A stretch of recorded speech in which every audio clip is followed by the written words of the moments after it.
বাংলাদেশের সর্বশেষ গুরুত্বপূর্ণ আপডেট সংবাদ এই মুহূর্তে আমাদের হাতে এসেছে। সর্বশেষ গুরুত্বপূর্ণ আপডেট জানাবো, সঙ্গেই থাকুন। প্রথমেই জানাবো, প্রধান উপদেষ্টা পদত্যাগ করবেন না। অন্তর্বর্তীকালীন সরকারের প্রধান উপদেষ্টা অধ্যাপক ডক্টর মোহাম্মদ ইউনূস পদত্যাগ করবে না বলে জানিয়েছে প্রধান উপদেষ্টার আইসিটি বিষয়ক বিশেষ সহকারী ফয়েজ আহমেদ তৈয়ব। তিনি বলেছেন, অন্তর্বর্তীকালীন সরকারের প্রধান উপদেষ্টা অধ্যাপক ডক্টর মোহাম্মদ ইউনূস পদত্যাগ করবেন না। এরপর জানাবো, সেনাবাহিনী রাজনীতিতে নাক গলাতে পারবে না বললেন প্রধান উপদেষ্টার বিশেষ সহকারী। বাংলাদেশ সেনাবাহিনী রাজনীতিতে নাক গলাতে পারবে না। সেনাবাহিনী প্রাপ্য সম্মান দেখাতে হবে, অবস্থায় রাখতে হবে। তবে ডিসেম্বরের মধ্যেই নির্বাচন চেয়ে যে বক্তব্য দিয়েছেন সেনাবাহিনী প্রধান, তার এখতিয়ার লঙ্ঘন বলে জানিয়েছেন তিনি। এদিকে ডিসেম্বর জুনের মধ্যেই জাতীয় নির্বাচন বললেন উপদেষ্টা রিজওয়ানা। বন পরিবেশ উপদেষ্টা সৈয়দা রিজওয়ানা হাসান বলেছেন, অন্তর্বর্তীকালীন সরকার নির্বাচনের সম্ভাব্য তারিখ ঘোষণা করলেও একাধিক দায়িত্বে সরকার বাধার সম্মুখীন হচ্ছে। তবে ডিসেম্বর থেকে জুনের মধ্যেই নির্বাচন হবে, তার একদিনও এদিক সেদিক হওয়ার কোনো সুযোগ নেই। আজ ঢাকা বিশ্ববিদ্যালয়ের সিনেট ভবনে এক অনুষ্ঠানে সব কথা বলেছেন তিনি। এবারে জানাবো, জুলাই বিপ্লবের পর গত রাতটি ছিল সব থেকে কঠিন বললেন তাসনিম জারা। জুলাই বিপ্লবের পর গত রাতটি সব থেকে কঠিন রাত ছিল বলে মন্তব্য করেছেন জাতীয় নাগরিক কমিটির জ্যেষ্ঠ যুগ্ম সদস্য সচিব ও জনপ্রিয় স্বাস্থ্য বিষয়ক কন্টেন্ট ক্রিয়েটর ডক্টর তাসনিম জারা। আজ শুক্রবার নিজের ভেরিফাইড ফেসবুক এক পোস্টে এই মন্তব্য করেছেন তিনি বলেছেন, গত রাতে বাংলাদেশে নতুন এক মেরুকরণ হতে যাচ্ছিল। কি হয় সে বিষয়টি দেখার জন্যই মানুষ দীর্ঘ অপেক্ষায় ছিল। অবশেষে আল্লাহর রহমতে সব পরিস্থিতি স্বাভাবিক হয়েছে। এবং সর্বশেষ জানাবো, ভারত এই পরাজয় কখনোই ভুলবে না বললেন শেহবাজ শরীফ। ইসলামাবাদের সঙ্গে সাম্প্রতিক সংঘাতে ভারত যে পরাজয় বরণ করেছে তা দেশটি কখনোই ভুলতে পারবে না বলে মন্তব্য করেছে পাকিস্তান প্রধানমন্ত্রী শাহবাজ শরীফ। আজ এক প্রতিবেদনে এই তথ্য জানিয়েছে পাকিস্তানি সংবাদ মাধ্যম দ্য নিউজ ইন্টারন্যাশনাল। প্রিয় দর্শক, এতক্ষণ শুনছিলেন সংবাদ শিরোনাম, এবারে বিস্তারিত। তবে তার আগে বন্ধুরা, অনুরোধ থাকবে এই সংবাদটিতে একটি লাইক দিন। এই চ্যানেলে আপনি নতুন হয়ে থাকলে আমাদের সংবাদটি দেখতে দেখতে চ্যানেলটি সাবস্ক্রাইব করে রাখুন। কমেন্ট করে বন্ধুরা আপনার মূল্যবান মতামত জানিয়ে দিন আপনি বিশ্বের কোন দেশ থেকে বা বাংলাদেশের কোন স্থান থেকে আমাদের সংবাদটি দেখছেন এবং শুনছেন। এবারে বিস্তারিত। প্রধান উপদেষ্টা পদত্যাগ করবেন না। অন্তর্বর্তীকালীন সরকারের প্রধান উপদেষ্টা অধ্যাপক ডক্টর মোহাম্মদ ইউনূস পদত্যাগ করবেন না। তার ক্ষমতার প্রয়োজন নেই, কিন্তু বাংলাদেশের জন্য ডক্টর ইউনূসের প্রয়োজন আছে। আর শুক্রবার নিজের ভেরিফাইড ফেসবুক পেজে প্রধান উপদেষ্টার আইসিটি বিষয়ক বিশেষ সহকারী ফয়েজ আহমেদ তৈয়ব সব কথা বলেছেন। সেই সঙ্গে তিনি সরকারকে রাজনৈতিক দলগুলোর সঙ্গে আরও নিবিড়ভাবে নিয়মিত আলোচনায় বসতে এবং তাদের মতামত নিতে এবং কোনো ধরনের বিচ্ছিন্নতা এড়িয়ে চলার পরামর্শ দিয়েছেন ফয়েজ আহমেদ তৈয়বের ফেসবুক পোস্টটি যুগান্তরের পাঠকদের তুলে ধরা হলো। অধ্যাপক ডক্টর মোহাম্মদ ইউনূস এর ক্ষমতার কোনো প্রয়োজন নেই, কিন্তু বাংলাদেশের জন্য আমাদের একজন ডক্টর ইউনূসের প্রয়োজন। দেশের শান্তিপূর্ণ ডেমোক্রেট ট্রানজিশনের জন্য ডক্টর ইউনূস স্যারের দরকার রয়েছে। বরং ক্যাবিনেটকে আরও গতিশীল হতে হবে, সরকারকে আরও বেশি ফাংশনাল হতে হবে, উপদেষ্টাদের আরও বেশি কাজ করতে হবে, দৃশ্যমান অগ্রগতি জনতার সামনে উপস্থাপন করতে হবে। এ ব্যাপারে কোনো দ্বিমত থাকতে পারে না। আমাদেরকে দেখাতে হবে যে গণ অভ্যুত্থান পরবর্তী জনতার সম্মতিতে ক্ষমতায় এসে প্রফেসর সাফল্য দেখিয়েছে। বিশ্ব সম্প্রদায়ের কাছে ডক্টর মোহাম্মদ ইউনূসের সম্মান আছে, এটা রক্ষা করা আমাদের দায়িত্ব। আমি মনে করি সরকারকে এখন থেকে রাজনৈতিক দলগুলোর সঙ্গে আরও নিবিড়ভাবে আলোচনায় বসতে হবে, নিয়মিত বসে এবং বিভিন্ন বিষয়ে তাদের মতামত চাইতে হবে। কোনো ধরনের বিচ্ছিন্নতা কাম্য নয়। পাশাপাশি সেনাবাহিনী ও রাজনীতিতে না গলাক সে বিষয়টি আমরা চাই বলে জানিয়েছেন তিনি। প্রসঙ্গত, গত 2 দিন ধরে রাজনৈতিক অঙ্গনে গুঞ্জন শোনা যাচ্ছে যে অধ্যাপক ডক্টর মোহাম্মদ ইউনূস পদত্যাগ করতে পারেন। এই গুঞ্জন নাকচ করে দিলেন তার বিশেষ সহকারী ফয়েজ আহমেদ। সেনাবাহিনী রাজনীতিতে নাক গলাতে পারবে না বললেন উপদেষ্টার বিশেষ সহকারী।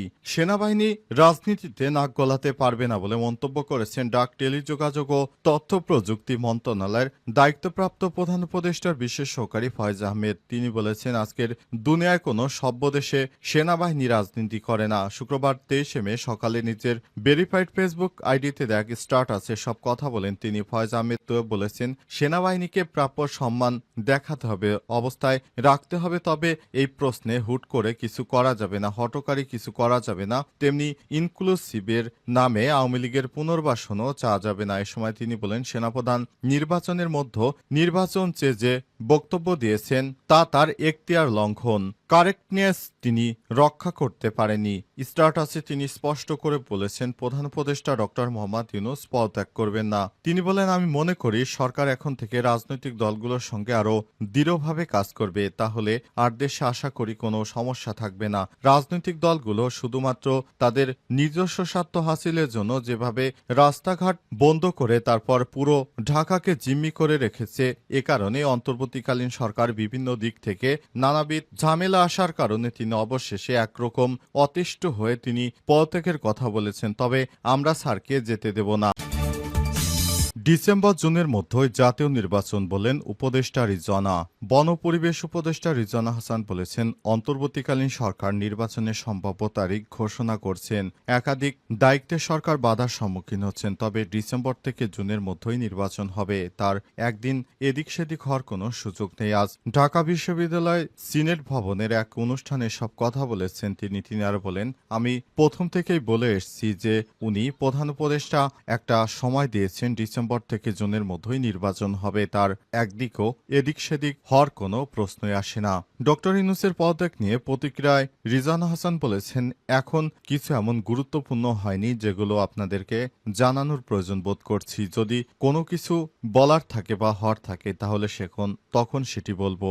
চাপের প্রসঙ্গে রিজওয়ানা হাসান বলেছেন, ধরুন প্রত্যাশার একটা চাপ আছে যে আমরা পারফেক্ট কাজ করতে পারছি কিনা, আমাদের বিবেচনা ওটাই একমাত্র চাপ, এর বাইরে আর কোনো চাপ নেই। ধরুন আপনি এখন এক জায়গা থেকে আরেক জায়গায় মিটিংয়ে যাবেন, সচিবালয় থেকে যমুনাতে যেতে পারবেন না, রাস্তা বন্ধ। কেন রাস্তা বন্ধ? এরকম অনেক সমস্যা আছে যেগুলো আলাপ আলোচনার মাধ্যমে সমাধান করা যায়। শুধুমাত্র সেখানে মানুষদেরকে হয়রানি করার জন্য অনেকেই রাস্তাঘাট ব্লক করে রাখছেন। তাদেরকে বুঝতে হবে, সময় দিতে হবে। কারণ প্রধান উপদেষ্টা একটা সময় ঘোষণা করেছেন, তার আগে কিভাবে নির্বাচন হয় সে বিষয়ে প্রত্যেক দিন শুধু নির্বাচন বললে তো হবে না। আমরা শুধুমাত্র নির্বাচনের জন্য আমরা ক্ষমতা গ্রহণ করিনি। আমাদের সামনে নির্বাচন ছাড়াও আরও প্রধান দুটি দিক রয়েছে, সেটি হচ্ছে জুলাই হত্যাকাণ্ডের বিচার করা এবং বাংলাদেশের পরিস্থিতি ঠিক করা, আইন শৃঙ্খলা সুনির্দিষ্ট করা। জুলাই বিপ্লবের পর গত রাতটি ছিল সব থেকে কঠিন বললেন তাসনিম জারা। জুলাই বিপ্লবের পর গত রাতটি ছিল সব থেকে কঠিন রাত বলে মন্তব্য করেছেন জাতীয় নাগরিক কমিটির জ্যেষ্ঠ যুগ্ম সম্পাদক ও সচিব, জনপ্রিয় স্বাস্থ্য বিষয়ক কন্টেন্ট ক্রিয়েটর ডক্টর তাসনিম জারা। আজ ফেসবুকে এক পোস্টে এমন মন্তব্য করেছেন যারা ফ্যাসিবাদ বিরোধী আন্দোলনের নেতৃত্ব দেওয়া দলগুলোর মধ্যে বিভাজন, আইন শৃঙ্খলা পরিস্থিতি, রাজনৈতিক দলগুলো সাহায্য না পাওয়া, নির্বাচনের জন্য চাপ বাড়া, ঢাকায় ক্রমাগত আন্দোলন ও অবরোধের হতাশায় অন্তর্বর্তীকালীন সরকারের প্রধান উপদেষ্টা ডক্টর মোহাম্মদ ইউনূসের পদত্যাগের কথা বলছেন। এমন সংবাদ প্রকাশ হয় বৃহস্পতিবার বিকেলে। পরে সেই রাতটি কিভাবে কেটেছে তা জানিয়ে সামাজিক যোগাযোগ মাধ্যমে দীর্ঘ একটি স্ট্যাটাস দিয়েছেন তাসনিম জারা। ওই অবস্থায় দলাদলির ঊর্ধ্বে উঠে এসে বিভাজন বলে ঐক্যের আহ্বান জানিয়েছেন তিনি। তাসনিম জারা তার পোস্টে লিখেছেন, জুলাই বিপ্লবের পর গত রাতটি ছিল সব থেকে কঠিন রাত। আমি এমন একটি ভাবনা শেয়ার করতে চাই যা আমাকে জাগিয়ে রেখেছে। তাসনিম জারা লিখেছেন, এটা দোষারোপের মুহূর্ত নয়, এটা ভাবার মুহূর্ত। রাজনৈতিক নেতাদের মধ্যে ক্ষুদ্র প্রতিদ্বন্দ্বিতা এবং অবিশ্বাস সমগ্র গণতান্ত্রিক উত্তরণকে ঝুঁকির মধ্যে ফেলছে। আমরা স্বল্পমেয়াদী হিসাব এবং নিকাশের জন্য, স্বাধীনতার জন্য রক্ত দেয়া জাতির আশাকে বিপন্ন করতে দিতে পারি না। তিনি আরো লিখেছেন, ইতিহাস আমাদের শেখায় যে যারা পরিবর্তনে ভয় পায় তারা নতুন নামে পুরনো অবস্থা ফিরে আনার জন্য ভাঙ্গন ও মেরুকরণের উপর নির্ভর করে। সুতরাং দেশকে স্থিতিশীল করুন, সেটি রাজনৈতিক দলের সব থেকে বড় ইচ্ছা হওয়া উচিত। কিন্তু তারাই যদি বিশৃঙ্খলা সৃষ্টি করে তাহলে মানুষ যাবে কোথায়?